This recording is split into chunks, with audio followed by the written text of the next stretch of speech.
Welcome to Process to Profitability, a podcast all about the tools and strategies you need to serve your clients and grow your small business, hosted by me, Samantha Mabe of Lemon and the Sea. Join me as I chat with creative entrepreneurs and small business owners about how they built and grew their businesses and how you can do the same in a way that fits you. Let's get started. Welcome to episode 15 of Process to Profitability. Today is the second episode all about website design, and I am going to be talking about how you can evaluate if your website is working for you. If you haven't listened to the first episode, I recommend that you go back and listen to episode 13, How to Work with a Website Designer. I do talk a lot about the web design process, but there are some great tips in there if you are going to DIY it. This episode is going to be useful whether you're DIYing your website, just trying to get by until you can work with a designer, or if you're working with a designer now so that you know what to look for and what to ask for in a strategic website design project. Because that's what I'm all about. Using strategy in your website design so that it doesn't just look good, but it also functions well and helps you grow your business. So I'm going to go into a couple of techniques for evaluating if your website is working for you.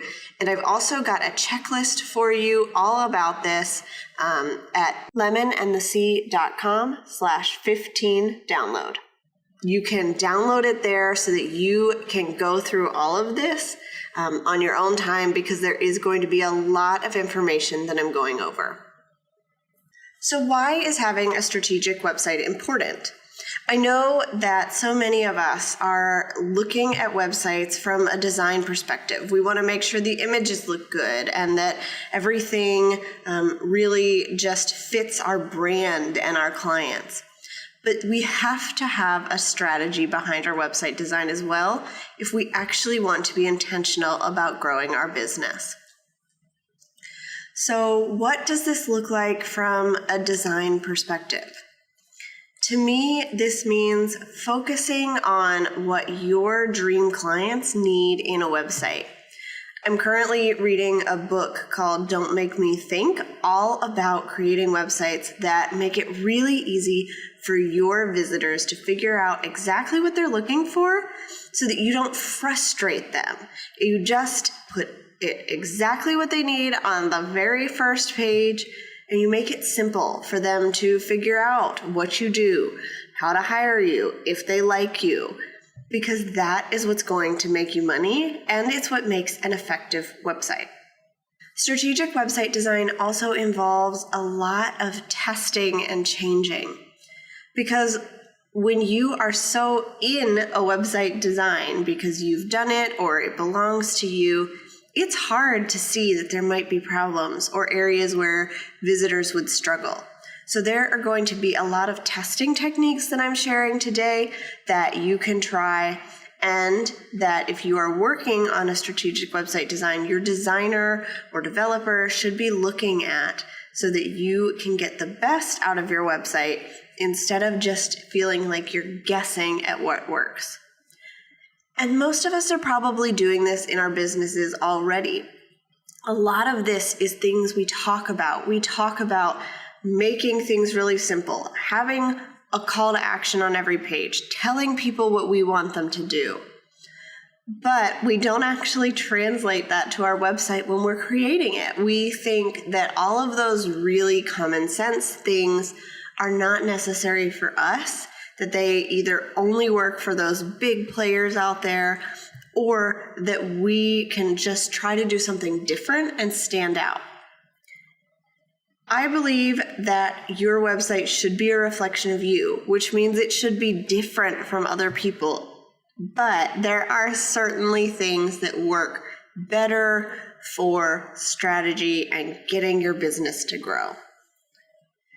So, what are some areas where you can start evaluating if your website is working for you?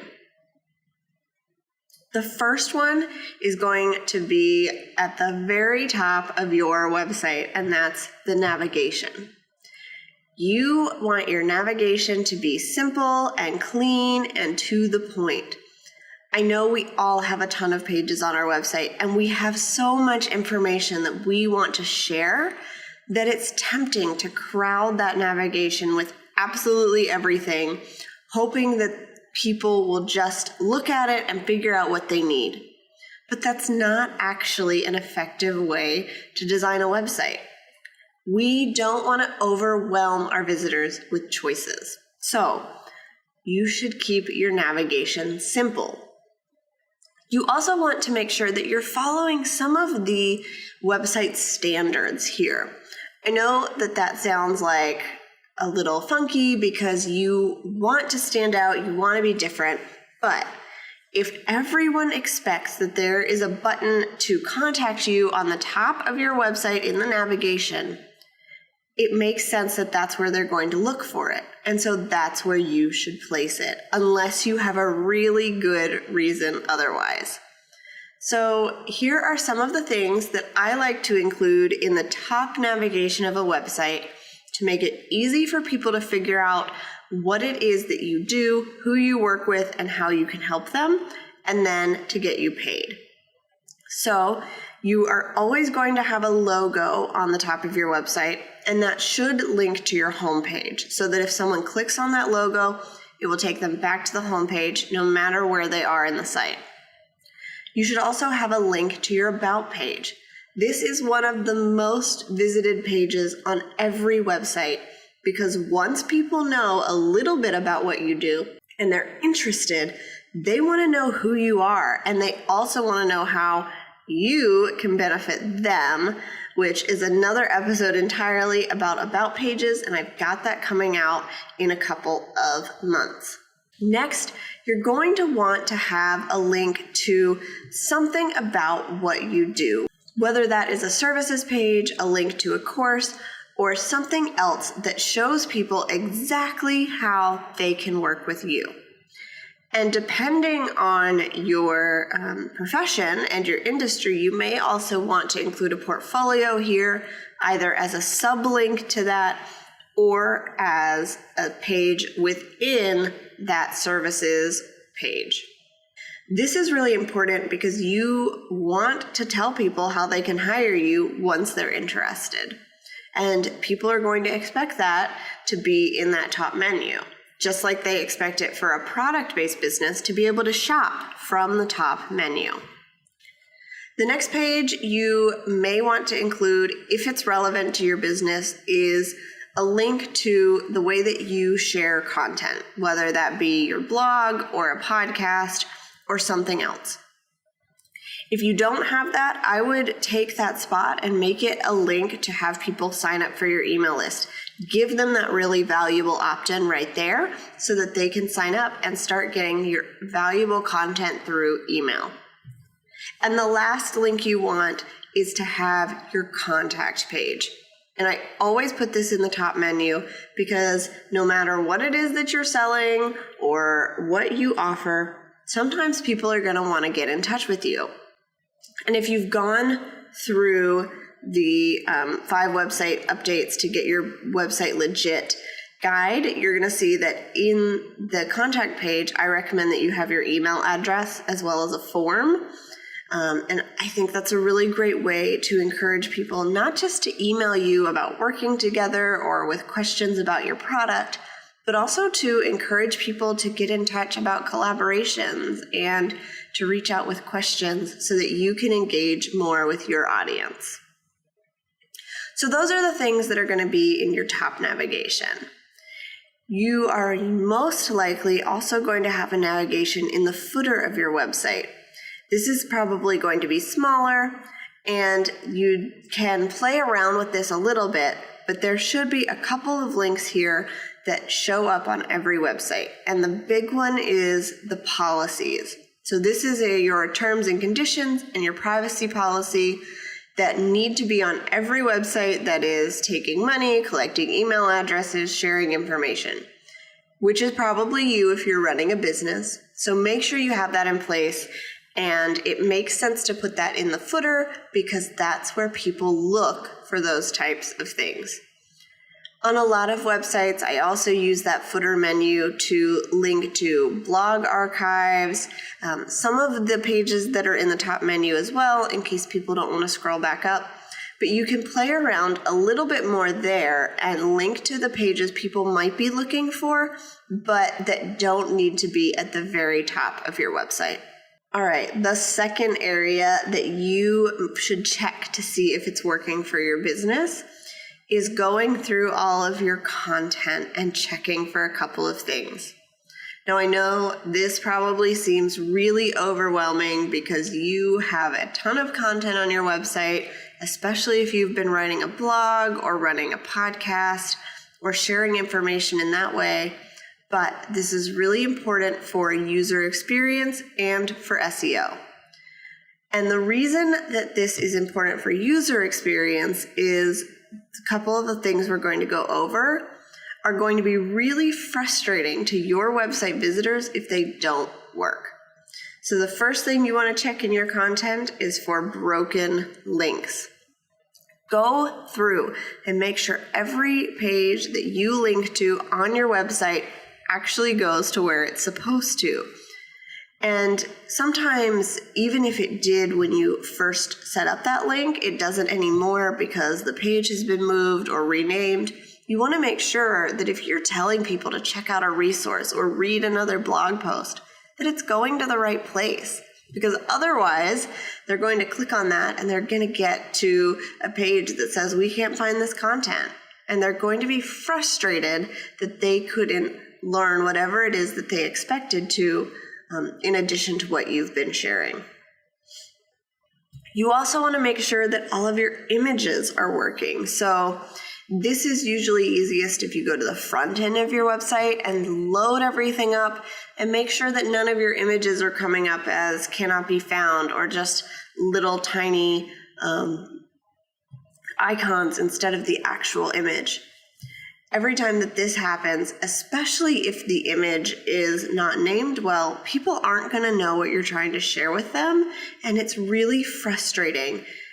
Especially if you are sharing images because that's part of your business. If they can't see them, they're not going to be able to follow what you're sharing, and they're going to go somewhere else.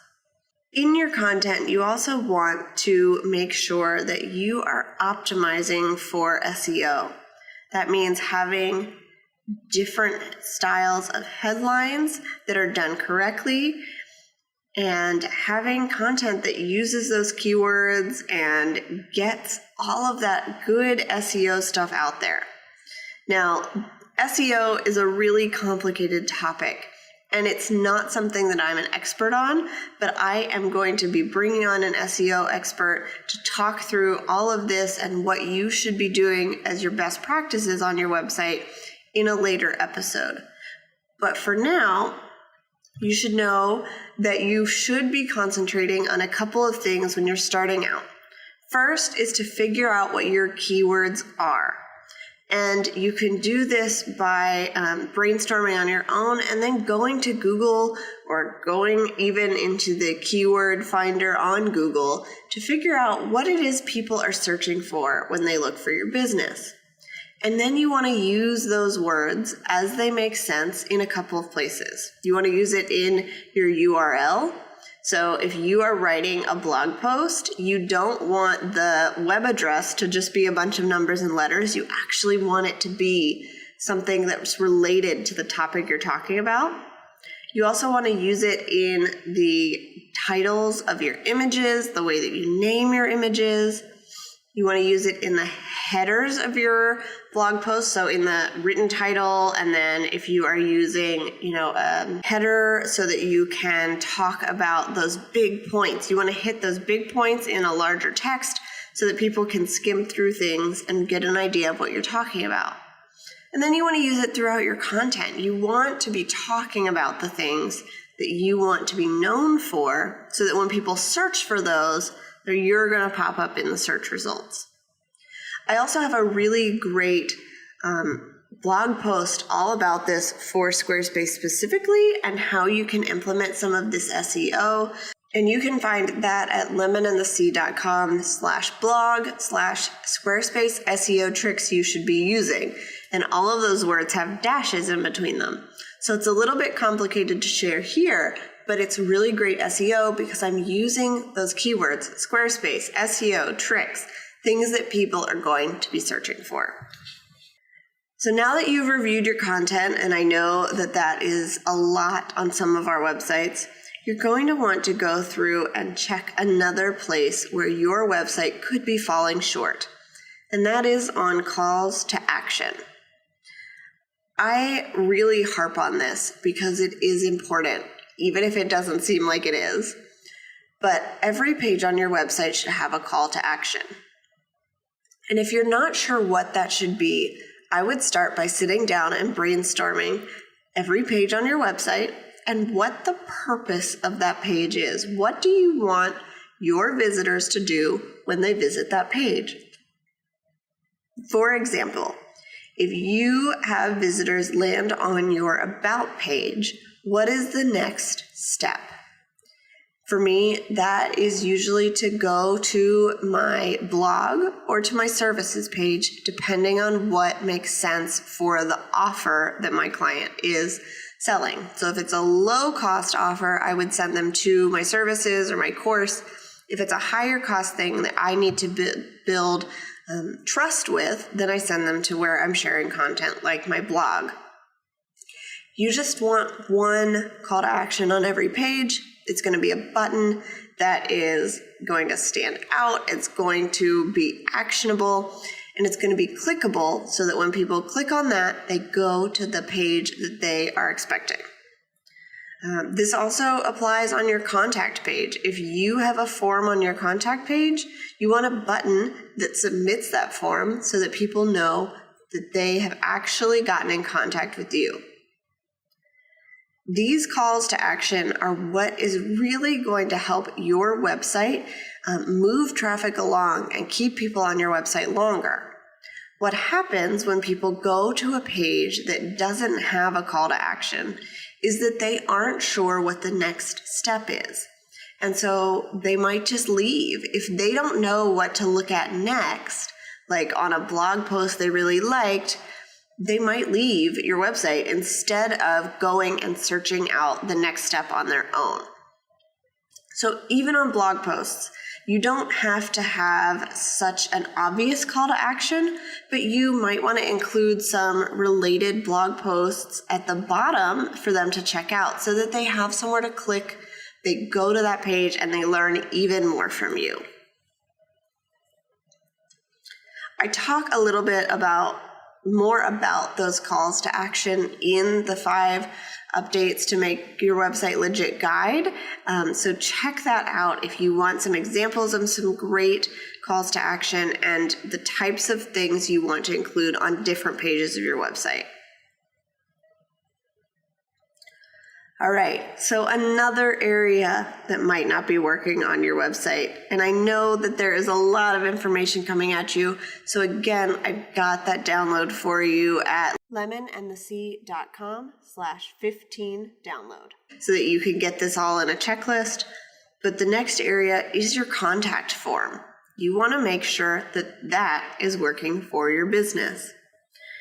This can look a couple of different ways depending on what it is that you do. So for me, I get a lot of inquiries from clients, but I also get questions from readers of my blog or listeners to the podcast that I want to all come through the same contact form, so I don't want to make it overly complicated for them to get in touch with me.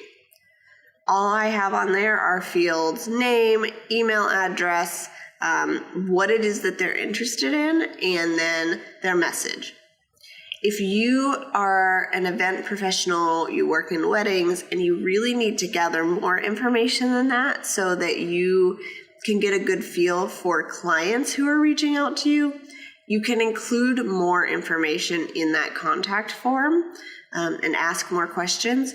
But make sure that you are including your email address on that page for people who aren't interested in the weddings necessarily or hiring you for that service, but who still want to get in touch. You also want to include a couple other things on your contact page that are going to make it super simple for people to understand what it is they are going to expect from you. So I always include office hours, which tells people when I might get back to their email.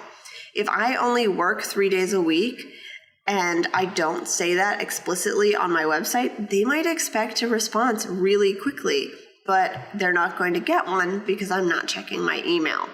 So start out by giving them a really good idea of when it is that you work and set those boundaries early. I also like to include links to social media because once someone is on that contact page, they're probably really interested in something about what it is that you do. And so even if they're not ready to work with you yet, you want to give them the option of getting on your social media and following you and learning more that way. That's a really great way to optimize that page to make it really impactful for interactions in the future. The next area of things that you should be checking out on your website is the design. You don't want a website that is too busy or gives somebody too many choices and too much to look at. We as humans are paralyzed by choice. So you want to make it super simple. And this goes back to the calls to action that you want to include, but it also goes to the overall design of your website. Your job is to make your website sell for you, to inform your audience and give them a lot of great content, but ultimately it's supposed to sell. And so you don't want to distract from what it is that you do and what you can help people with by filling it up with all sorts of busy things. The other great thing about having a simple website is that it loads really quickly, which is great for SEO. So if you want to do an evaluation of your website on this, I would recommend that you check out those main pages on your website and see if they make sense. If you have, one main header image, one call to action, and just a couple of blocks of text, you want to keep it simple and you want to have a lot of white space on your websites. That is a really big trend right now, but it's also just good design practice. So it's all about balancing getting the information you need out there with keeping things simple and easy to understand. But I always go on the side of easy to understand and simple because you can share the other information once you actually get somebody on a call or get to see them in person. And the last thing you want to evaluate is a little bit more difficult because you've got to know your audience. And that evaluation looks at if you are sharing the right content and reaching the right audience. You may be building the greatest website in the world with a lot of great content, but if you're not reaching the right people, it's not going to help your business grow. And so you need to make sure that what it is that you're putting out there and how it is that you're sharing that information works for the people you want to work with and attract to your business. If you're ready to improve your website today, get my free 5 website updates to get legit guide by going to lemonandthesea.com/5updates.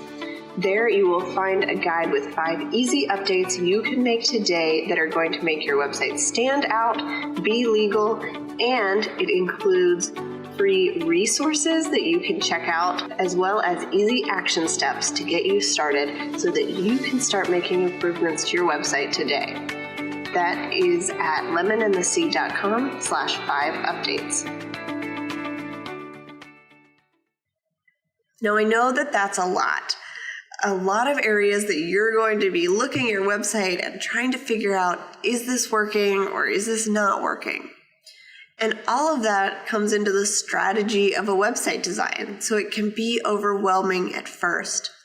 But I want to remind you that good website design just makes it really simple for your dream clients to figure it out that they are the perfect fit for you, that you can serve them really well, and then it inspires them to hire you. And you do that in a variety of ways, but your website is going to be the place that people are coming to check you out. So you want to make sure that it works for you. So I'm going to share a couple of the tools that I use to make sure my websites are working for me and for my clients. And as I am transitioning into just focusing on strategic website design, these are some processes that I'm putting into place for every client project so that I can take a look at all of those areas and see what's working and what might need to be tweaked.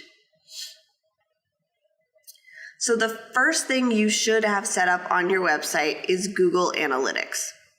And that probably sounds really scary, but it's a free tool that Google offers that you can pretty simply connect to your website, and it's going to give you a ton of great information. When you're just starting out with analytics, I would take a look at a couple of things, and that is, is your website working? So how many people are coming to your website? How long are they staying on your website? And how much are they going to other pages or just bouncing right off and going somewhere else? You also want to look at where people are coming from. So are they coming through social media, through links from other people?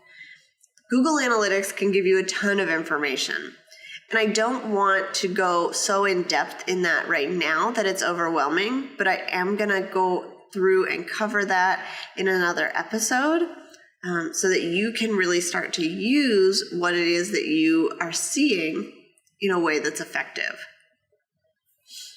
Another really cool thing that Google offers that's going to give you instant feedback is they have an extension on Chrome called Page Analytics.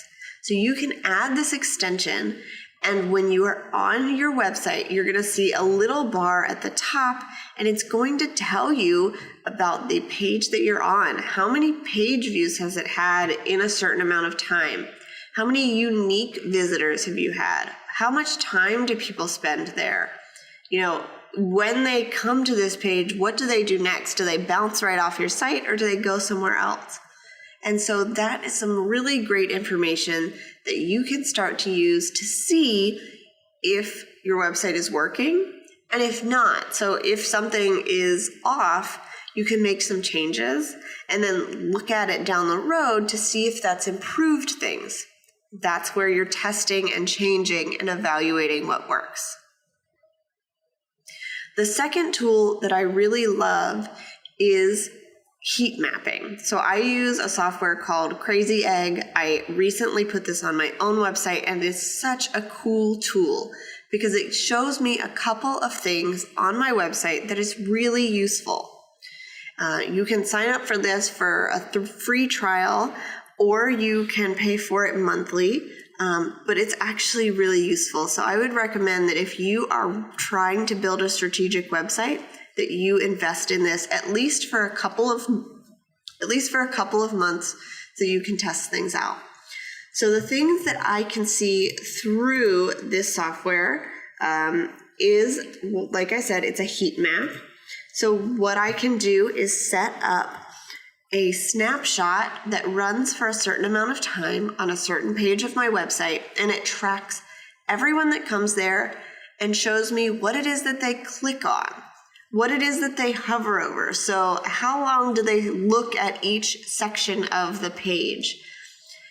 What is it that they are really interested in?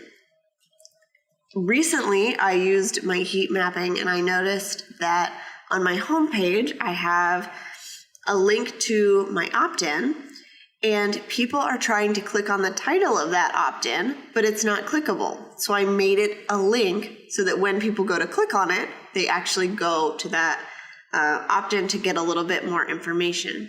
And that's where this can be really useful, is what are people looking at on your website? What buttons are they clicking on that aren't actually buttons. So what should you make clickable that isn't? Or what calls to action are working better? You can test those out because people might click on one as opposed to the other. That is such a cool way to do this. The next thing I love that is a new feature is recordings. So my husband thought this was a little creepy the other day, but basically what it does is when someone comes to your website, it will make a recording of what it is they're looking at on your page. You basically see their screen as a recording, so you can see where it is that their mouse goes and what they hover over and how quickly they scroll and what they're doing. So you can hop on a video for a certain page of your website and notice that no one ever scrolls to the bottom of that website. And so maybe you need to make it shorter, or maybe you need to make sure that all of the important information you're trying to share is closer to the top. These tools, Google Analytics and heat mapping, aren't going to tell you exactly what to fix on your website, but they're going to give you some insight into how your users use your website, how you are reaching people, and you have a great opportunity to go through and make some changes, let yourself gather more information and see which one works better. And that's what strategic website design is all about. It's about testing what might work and then changing based on the behavior of your audience. So my number one recommendation, if you are trying to really dig into the strategy of your website, whether you are doing that yourself or if you're looking for a designer to help you, is to figure out what it is that you want your main goal of your website to be. Because you can't build a strategy until you know what it is that you're trying to achieve. For some people, this is going to be getting people to the website. That's all they're concerned about right now, is just getting their name out there and getting people to know them. Other people might really be concerned with how many people are signing up for their email list, because that's where they're sharing the great information and that's where they can nurture relationships. For online shops, this might be getting more people to click that buy button and actually check out. So not to leave things in their cart unpurchased, but to go through with that purchase so that they can receive the product and you receive the income. You need to figure out what the main goal of your website is before you start working on the strategy so that you know what it is that you're trying to really optimize on your website. What is it that you want your visitors to do so that you can focus your strategy on that thing? The next thing, like I said, is to go through and figure out what the purpose of each of your pages of your website is. So you want to figure out what pages you have on your website now, maybe eliminate some of them if you can, add anything that you need, but figure out the main purpose of each page so that you can create a really great call to action and create content that is going to speak to people when they go to that page on your website. So that is my biggest tip when it comes to strategic website design, is to know your goals. And from there, everything is going to depend on your business, your audience, your design. You can follow some best practices, and a lot of those are what I've outlined previously in this episode. But it's all going to vary depending on who you are and how you work. So you have to get in there and start testing and changing based on what you're seeing. Because what works for you might not work for somebody else. So I hope that this episode was not too overwhelming, but if you want to dig into some of this and start going through these items and making sure that your website is really working for you, make sure you check out my free checklist at lemonandthesea.com/15download. Where you can download a checklist of all of this, and it's going to go through a lot of that I'm also going to have links to all of the things that I recommended in the show notes. So if you're looking for Google Analytics or the heat mapping software that I use, you can find that there. I hope that this episode was really valuable. But if you are still a little bit confused about strategic website design, I'd love to hop on a call with you and just evaluate your website and see what it is that you might be able to change. So if you are interested in that, you can reach out to me via email at samantha@lemonandthesea.com. Or if you sign up for my email list through the 5 updates to get your website legit guide on the homepage, you're going to get a link to set up a call with me where we can go over your website. You're going to get some really actionable tips, and I can look at the strategy of your website and help you to design something that is going to benefit your business and serve your customers really well. And that's the last note I want to make, because I think when we think about strategy behind websites, we really think that it's all about benefiting the business. It's all about making the sale and sort of tricking people into doing what we want them to do. But I promise that it's not. We aren't trying to trick people into buying something that they don't want to. What we're trying to do through website strategy and through creating a great user experience is to make it really easy for our visitors and our dream clients to get to know us, to learn from us, and eventually to hire us. Because we each offer a service to people that is really valuable. So I want your business to grow, but I also want your visitors to your website and your dream clients to be served well through your website, because they're not frustrated trying to find something that they know should probably be there, but they just don't know where it is. When we make our website design really simple and streamlined and make it work for our users, they are going to trust us more because they're going to get what they need through the way that we are serving them on our websites. So don't be afraid to think of strategic website design as something that's a positive thing, even if you are a heart-centered business, even if you are all about just serving your clients, because that's what this is doing. It's serving those people really well in a way that also benefits your business, and that ultimately helps us all. So I hope you enjoyed this episode, and I'm really excited to see everyone go through and add a little bit more strategy to their website and make sure that it's really working for their business and their audience. Thanks for listening to Process to Profitability.